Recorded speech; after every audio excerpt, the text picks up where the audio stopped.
Wetutuukidde ku kitebe kya Rwanda mu Uganda ku makya ga leero nga bannansi b'e Rwanda bali mu nnyiriri empanvu ddala okusobola okwetaba mu kulonda abakulembeze baabwe nga bayambibwako abasirikale obwedde ekigero ky'abantu abatonotono bakkirizibwa okuyingira mu kitebe olwo ne bakkira obubokisi bw'okulonda. Mu kalulu k'omulundi guno abavuganya ku bwa pulezidenti bwa Rwanda bali basatu nga kuliko omukulembeze aliko kati Paul Kagame okuva mu kibiina ki Rwanda Patriotic Front, Frank Habineza owa Democratic Green Party of Rwanda wamu ne Philip Mpayimana ngono yeesimbyewo ku bwannamunigina. Omubaka wa Rwanda mu Uganda Ambassador Joseph Lutabana era nga yakuliddemu okulonda wano mu Uganda atutegeezezza nti okulonda kwatandise bulungi nga n'omuwendo gw'abalonzi gusinze kwaba abeetaba mu kulonda kwe kumu mu mwaka gwa 2017. I had an estimation of between 4,000 and 5,000, but the way I'm seeing it, it might be more. But we had already registered more than 10,000. And we are expecting that some might not get the means to come. They are coming from far. But the way I'm seeing, I won't be surprised if we surpass 5,000 today.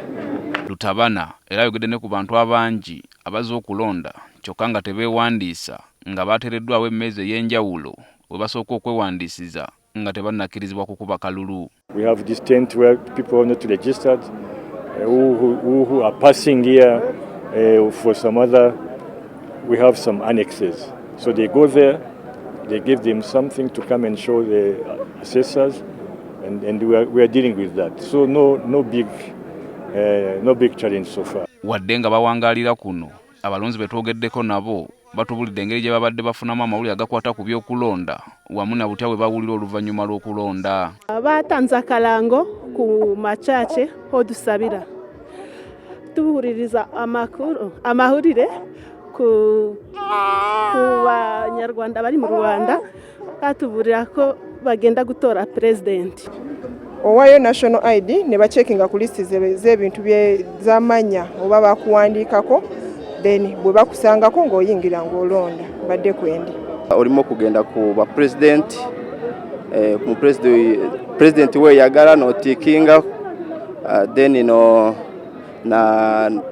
kuba agundi Runyarwanda nyabyogera nti abadepite mu Runyarwanda so ikindesebwa no kulonda president Kagame kikyandese kati era amaze omulonda. Wadde nga bannansi ba Rwanda abawangalira kuno balonze lunaku lwa leero akalulu akawamu mu ggwanga lya Rwanda kankya era nga tutegeezera nti ebinava mu kulonda kuno byakuweerezebwa akakiiko akavunaanyizibwa ku by'okulonda e Rwanda olwo kasalewo ku bakulembeze abanatwala Rwanda mu maaso emyaka 7 egiddako.